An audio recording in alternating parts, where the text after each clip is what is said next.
Procedo à leitura do inteiro teor do diploma para conhecimento geral. República Federativa do Brasil, Tribunal Superior Eleitoral. Pela vontade do povo brasileiro expressa nas urnas em 28 de outubro de 2018, Jair Messias Bolsonaro, candidato pela coligação Brasil acima de tudo, Deus acima de todos, PSL-PRTB, foi eleito presidente da República Federativa do Brasil. Em testemunho deste fato, a Justiça Eleitoral expediu-lhe este diploma, que o habilita à investidura no cargo perante o Congresso Nacional em 1º de janeiro de 2019, nos termos da Constituição. Brasília, 10 de dezembro de 2018, 197º da Independência e 130º da República. Ministra Rosa Weber, presidente. Muito obrigado. É isso aí.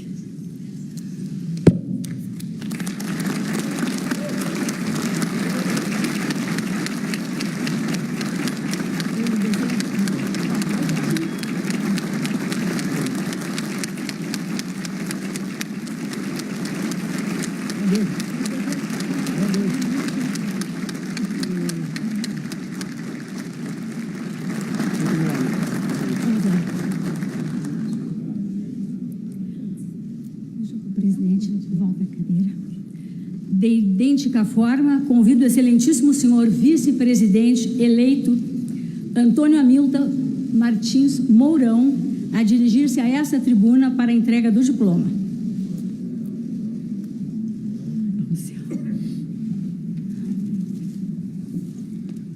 Da mesma forma, faço a leitura do inteiro teor do diploma para conhecimento geral. República Federativa do Brasil, Tribunal Superior Eleitoral, pela vontade do povo brasileiro, expressas nas urnas em 28 de outubro de 2018, Antônio Hamilton Martins Mourão, candidato pela coligação Brasil acima de tudo, Deus acima de todos, PSL-PRTB, foi eleito vice-presidente da República Federativa do Brasil. Em testemunho deste fato, a Justiça Eleitoral expediu-lhe este diploma, que o habilita à investidura no cargo perante o Congresso Nacional em 1º de janeiro de 2019, nos termos da Constituição. Brasília, 10 de dezembro de 2018, 197º da Independência e 130º da República. Ministra Rosa Weber, presidente. Cumprimentos.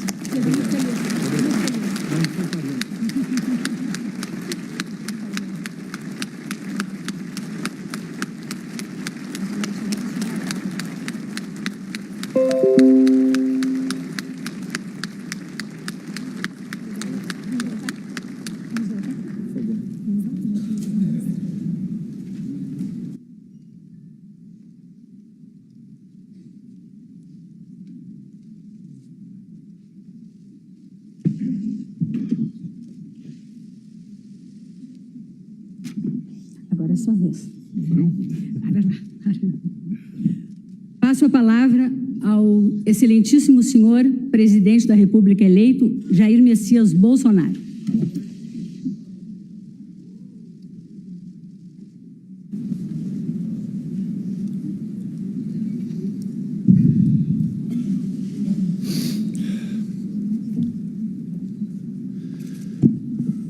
Senhora ministra Rosa Weber, presidente do Tribunal Superior Eleitoral,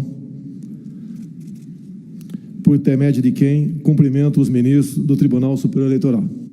Senador Fernando Collor de Mello, ex-presidente da República, General Milton Mourão, vice-presidente da República, eleito, e senhora Paula Mourão.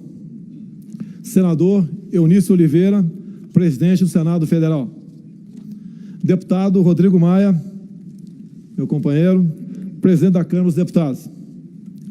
Senhor ministro Luiz Fux, vice-presidente do Supremo Tribunal Federal, por intermédio de quem cumprimento os ministros do Supremo Tribunal Federal aqui presentes. Senhoras e senhores, ministros de Estado, comandantes de força, almirante de esquadra Leal Ferreira, comandante da Marinha, general de Exército Vilas Boas, comandante do Exército, tenente brigadeiro do ar Nivaldo Rossato, comandante da Aeronáutica, senhora Raquel Dodge, procuradora-geral da República e procuradora-geral eleitoral, senhoras e senhores parlamentares, senhoras e senhores presidentes de tribunais superiores, senhor Cláudio Lamacha, presidente do Conselho da Ordem dos Advogados do Brasil. Também agradeço a minha esposa, Michele, meus filhos e minha filha, que representam toda a família. Senhoras e senhores,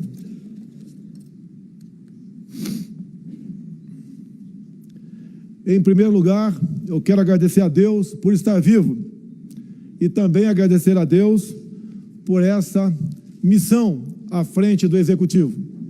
Tenho certeza que ao lado dele venceremos os obstáculos. Parabenizo aqui a família da Justiça Eleitoral pelo extraordinário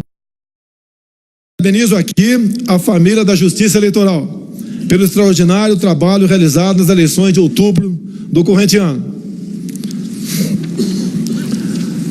A cada um de vocês, integrantes do TSE, dos Tribunais Regionais Eleitorais, das Forças Armadas e do Serviço Exterior Brasileiro, mesários, voluntários e tantos outros cidadãos que participaram das eleições, expresso meu muito obrigado e o meu reconhecimento por essa demonstração de civismo e amor ao Brasil.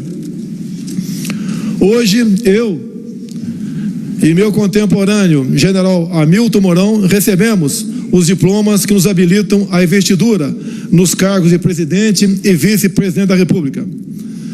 Trata-se do reconhecimento de que o povo escolheu seus representantes em eleições livres e justas, como determina a nossa Constituição. Não poderia estar mais honrado com a confiança demonstrada pelo povo brasileiro. Essa vitória não é só minha. O caminho que me trouxe aqui foi longo e nem sempre foi fácil. Durante a minha vida pública, como militar, vereador e deputado federal, sempre me pautei pela defesa dos valores da família, pelos interesses do Brasil e pela soberania nacional. Orientei a plataforma da minha campanha à presidência da República pela defesa desses valores. A todos aqueles que me apoiaram e que confiaram em minha capacidade de lutar em favor do Brasil, o meu muito obrigado. Agradeço com carinho a minha família, a minha mãe Olinda, ainda viva, com 91 anos de idade, minha esposa Michele, meus filhos Flávio, Carlos, Eduardo, Renan e a minha querida filha Laura.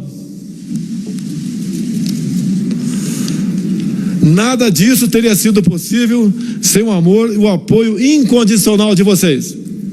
Agradeço também a todos que acreditaram e que estiveram comigo desde o início da minha trajetória, nos momentos felizes, mas sobretudo nos momentos difíceis. Essa vitória é de todos nós. Agradeço muito especialmente aos mais de 57 milhões de brasileiros que honraram com o seu voto. Aos que não me apoiaram, peço sua confiança para construirmos juntos um futuro melhor para o nosso país.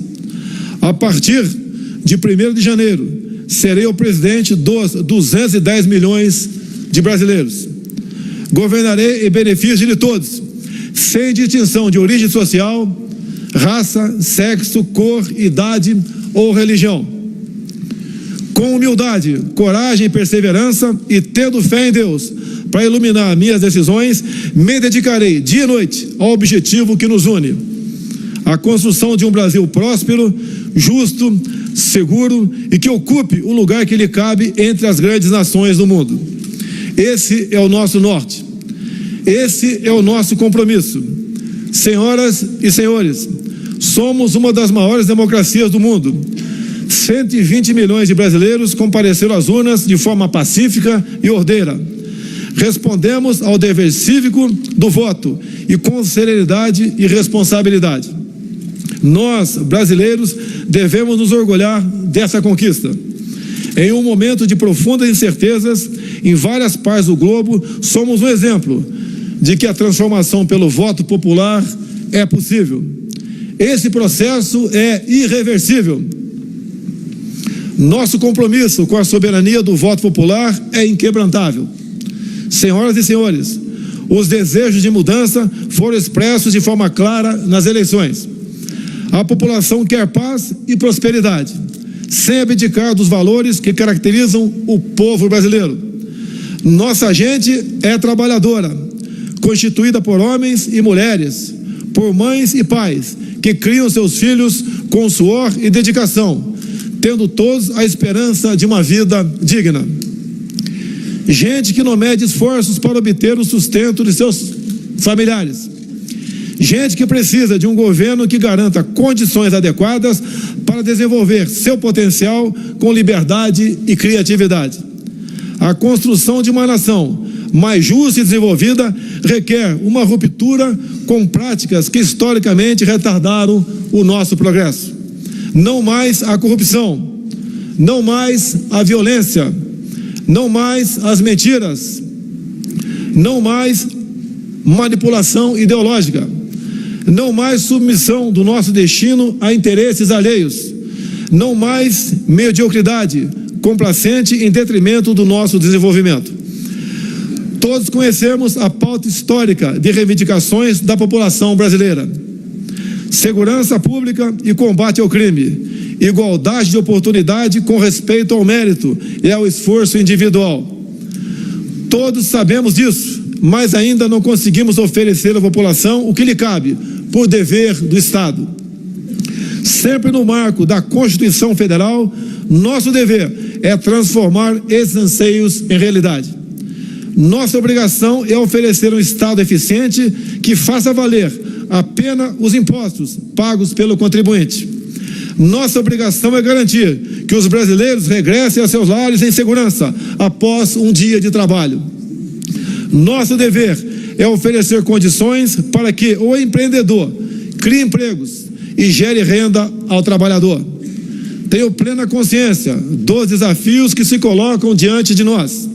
Sem subestimá-los, trabalharei com afinco para que, daqui a 4 anos, possamos olhar para trás, com orgulho, pelo caminho trilhado, em benefício do nosso amado Brasil. Senhoras e senhores, vivenciamos um novo tempo. As eleições de outubro revelaram uma realidade distinta das práticas do passado. O poder popular não precisa mais de intermediação. As novas tecnologias permitiram uma relação direta entre o eleitor e seus representantes.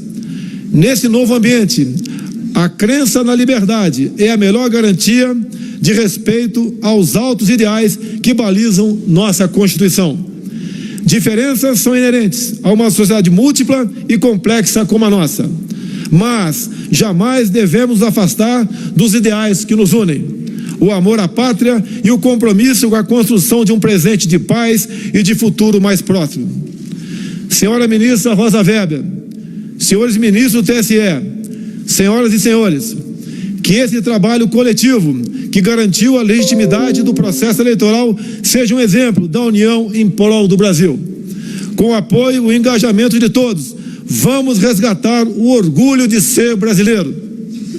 Vamos resgatar o orgulho pelas cores da nossa bandeira e pela força do nosso hino, porque temos a certeza de que este país tem como destino a prosperidade e a paz. O Brasil deve estar acima de tudo. Que Deus abençoe nosso país e a todos nós brasileiros. Meu muito obrigado a todos.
neste momento, proferir algumas palavras em nome da Corte.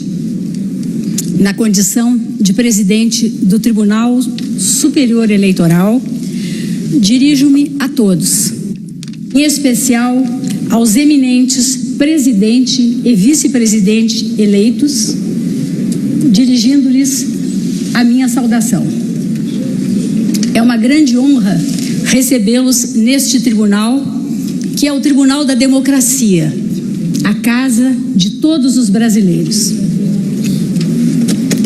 Mais do que simples solenidade, esta é uma cerimônia em que se celebra a vitória do princípio democrático, cuja essência reside na consagração da vontade popular majoritária a conferir aos vencedores das eleições de 2018 a unção da legitimidade política que os qualifica a serem diplomados pelo Tribunal Superior Eleitoral como presidente e vice-presidente da República Federativa do Brasil.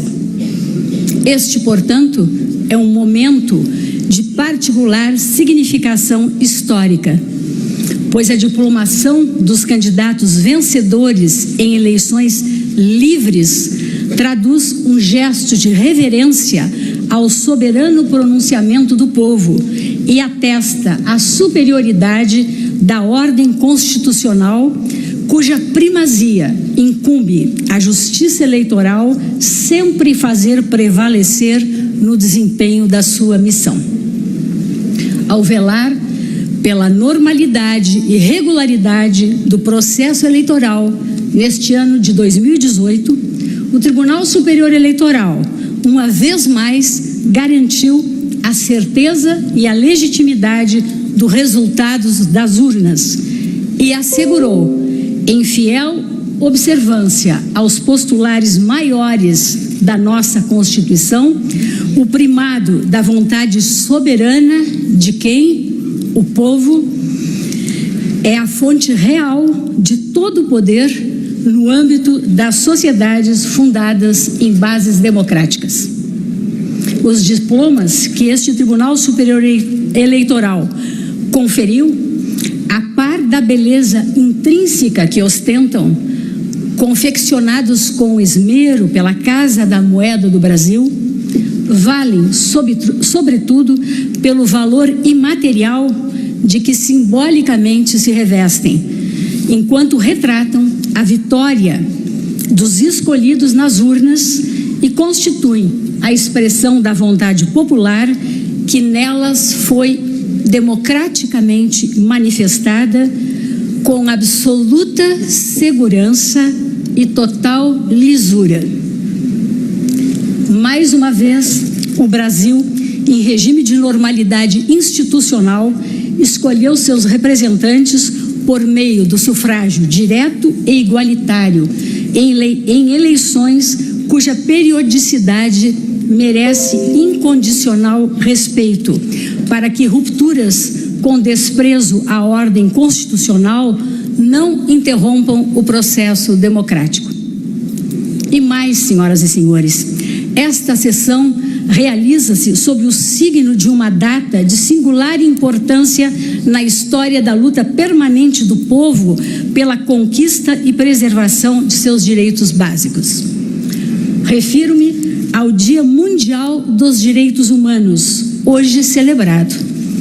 Há exatos 70 anos, precisamente em 10 de dezembro de 1948, a Terceira Assembleia Geral das Nações Unidas, reunida extraordinariamente em Paris, promulgou a Declaração Universal dos Direitos da Pessoa Humana, que o Brasil subscreveu, a proclamar, já em seu preâmbulo, que o reconhecimento da dignidade inerente a todos os membros da família humana e dos seus direitos iguais e inalienáveis constitui o fundamento da liberdade, da justiça e da paz no mundo.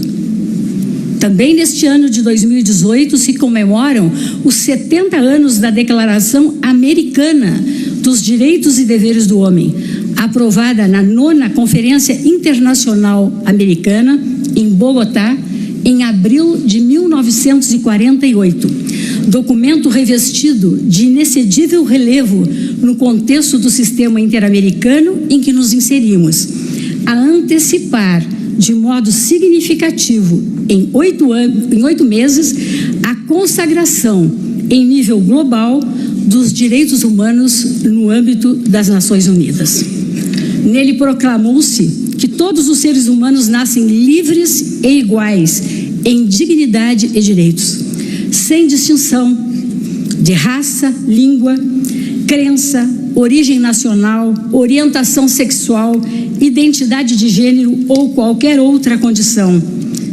Porque nunca nos esqueçamos, os direitos fundamentais da pessoa humana, além de universais, são essencialmente inexauríveis. Esses importantes estatutos das liberdades públicas reverberaram em conjuntura histórica de tempos especialmente sombrios a repulsa à degradação da condição humana e as atrocidades que dela sempre decorrem, em respeito à necessidade de fazer prevalecer a ideia essencial de que cada indivíduo é detentor de igual dignidade e senhor de direitos e liberdades inalienáveis, entre os quais o direito à vida, o direito à liberdade, o direito à segurança em sua projeção global e o direito a ter direitos. É o que solenemente estampa o artigo 1º da Declaração Universal das Nações Unidas, que hoje, repito, completa 70 anos. Todas as pessoas nascem livres e iguais em dignidades e direitos. São dotadas de razão e consciência e devem agir em relação umas às outras com espírito de fraternidade.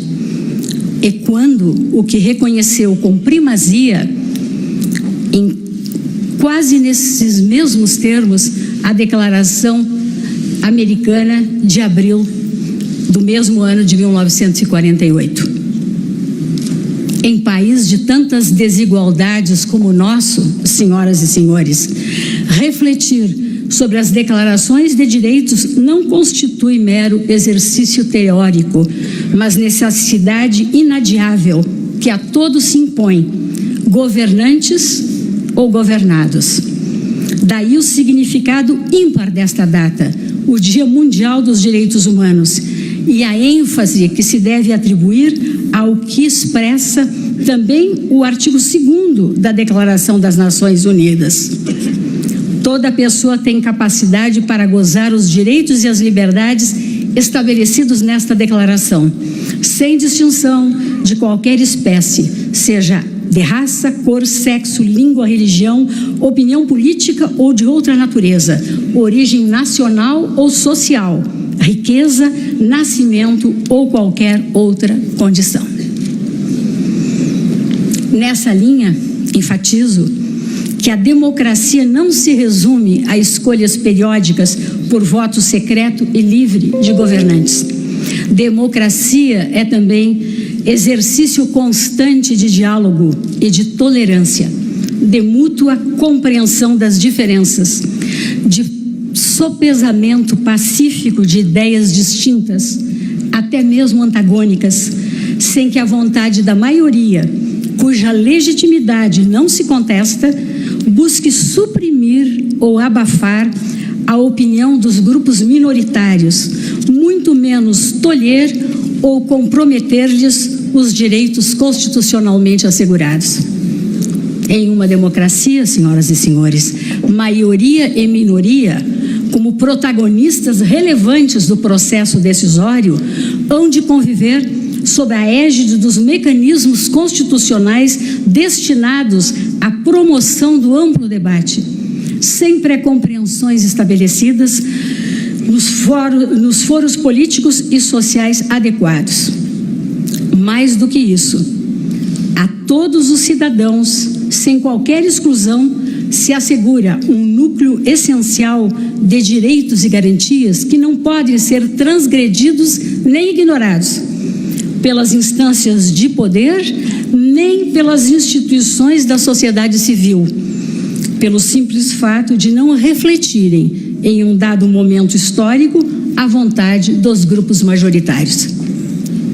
Vale insistir, senhoras e senhores, na asserção de que o princípio democrático, expressão vital de nossa crença inabalável na autoridade da Constituição da República, reside não só na observância incondicional da supremacia da ordem jurídica, mas também no respeito às minorias, em especial aquelas estigmatizadas pela situação de vulnerabilidade em que injustamente se acham expostas. Em uma república democrática, a Constituição e as leis a todos irmanam, nivelam e igualam, como lapidarmente observou João Barbalho, eminente ministro do Supremo Tribunal Federal e integrante do Congresso Constituinte de 1890-1891. Os sistemas de governo constituem, sem dúvida alguma, modelos em permanente evolução. As reformas políticas, por isso mesmo, hão de ser implementadas sempre com o elevado propósito de aperfeiçoamento das instituições da República, jamais com o intento menor de inibir o dissenso ou excluir forças políticas com ideologia diversa. A democracia, não nos esqueçamos, repele a noção autoritária do pensamento único. É da essência mesma do regime democrático a convivência dos opostos, pois desta pluralidade resulta a realização de um dos princípios estruturantes do Estado Democrático de Direito, como expressamente proclama a nossa Constituição. A necessidade de conferir garantia à estabilidade desses direitos essenciais é, em país regido por uma Constituição democrática como a nossa, uma das funções mais relevantes e irrenunciáveis do Poder Judiciário, o exercício da jurisdição das liberdades. Como diz o artigo 8º da Declaração Universal de 1948, toda pessoa tem direito a receber dos tribunais nacionais competentes remédio efetivo para os atos que violem os direitos fundamentais que lhes sejam reconhecidos pela Constituição ou pela lei. Ao Poder Judiciário compete, por imposição institucional, a garantia da rigidez do jogo democrático, por meio da proteção de todos os seus partícipes, candidatos, agremiações partidárias e cidadãos, a partir do reconhecimento da eficácia das salvaguardas constitucionais que englobam, para efeitos de sua proteção, os direitos humanos e fundamentais contra quaisquer formas de opressão, intolerância, exclusão e discriminação. A luta pela efetivação e prevalência dos direitos humanos, como determina, repito, a própria Constituição, não deve, porém, ter como palco apenas os tribunais. Não obstante sejam estes espaços institucionalizados essenciais ao processo de reconhecimento, afirmação, defesa e consolidação das liberdades fundamentais. Este esforço há de ser compartilhado por todos, de modo a viabilizar avanços civilizatórios à sociedade brasileira. Tenha-se presente aqui, no contexto que venho de referir, hoje particularmente agravado pela situação dramática dos refugiados e das pessoas deslocadas, vítimas infelizes da terrível crise humanitária, que o Brasil está vinculado política e juridicamente neste plano a compromissos generosamente assumidos há décadas no plano internacional, em respeito aos tratados e convenções firmados no âmbito do direito das gentes. Inquestionável é que o Estado brasileiro se encontra comprometido com a efetivação dos direitos humanos. Isto resulta claro, não só dos deveres assumidos perante a comunidade internacional, mas, sobretudo, pelo que a própria Constituição, que vem de completar 30 anos, determina. Por isso, senhor presidente eleito, De inegável relevo o compromisso de Vossa Excelência, reafirmado nesta casa quando aqui esteve em visita, de que o respeito incondicional pela supremacia da Constituição será o norte do governo de Vossa Excelência, pois, em suas próprias palavras, a Constituição é o norte da democracia. Recebam mais uma vez, eminente presidente eleito Jair Messias Bolsonaro e eminente vice-presidente eleito Antônio Hamilton Martins Mourão, os meus mais sinceros cumprimentos. Desejo-lhes êxito e muita felicidade. Muito obrigada.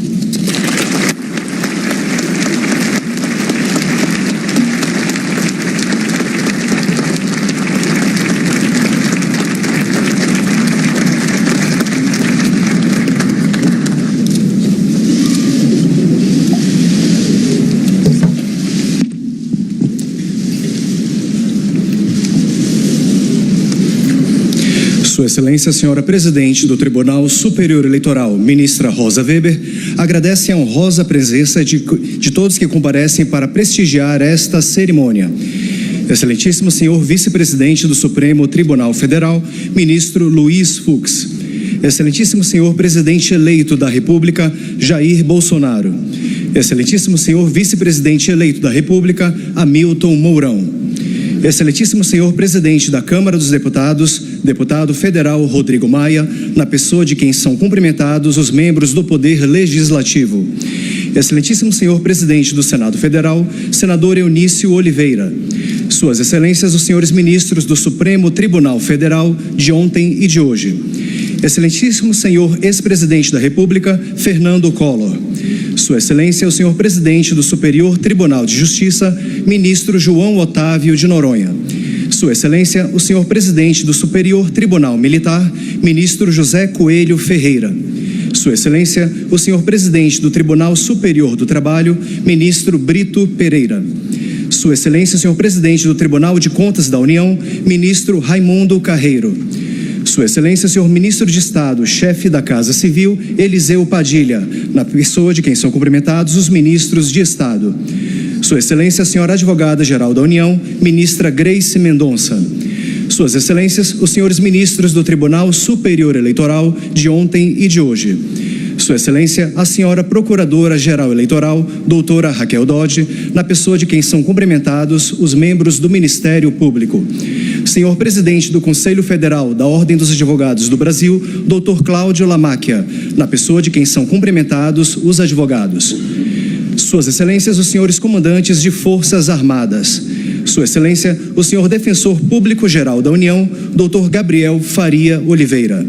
Suas Excelências, os senhores ministros de tribunais superiores. Suas Excelências, os senhores conselheiros do Conselho Nacional de Justiça. Suas Excelências, os senhores presidentes dos Tribunais de Justiça e dos Tribunais Regionais Eleitorais e Federais. Sua Eminência Reverendíssima, o senhor Arcebispo de Brasília, Cardeal Sérgio da Rocha. Senhores presidentes de partidos políticos, senhores presidentes de associações de classe, eminentes autoridades civis, militares e religiosas, senhores jornalistas, senhores familiares dos eminentes diplomados, senhores servidores, colaboradores e voluntários da Justiça Eleitoral Brasileira, senhoras e senhores.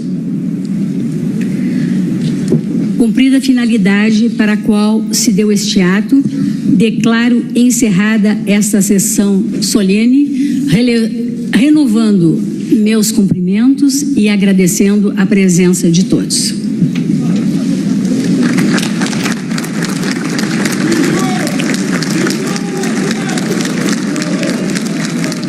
Senhoras e senhores, informamos que não haverá fila de cumprimentos após esta cerimônia. O Tribunal Superior Eleitoral agradece a presença de todos. Uma boa tarde. Nós acompanhamos ao vivo do Tribunal Superior Eleitoral em Brasília a cerimônia de diplomação do presidente eleito Jair Bolsonaro e do vice, o general Hamilton Mourão. Com ela, a Justiça Eleitoral atesta que o candidato foi efetivamente eleito pelo povo e por isso está apto a tomar posse no cargo. Em seu discurso, Bolsonaro agradeceu a família e a todos que trabalharam nas eleições como mesário ou outra função e lembrou a defesa de valores que traçou durante as eleições, a importância do voto e da democracia. Nós ficamos por aqui. Continue com a gente na NBR, a TV do Governo Federal.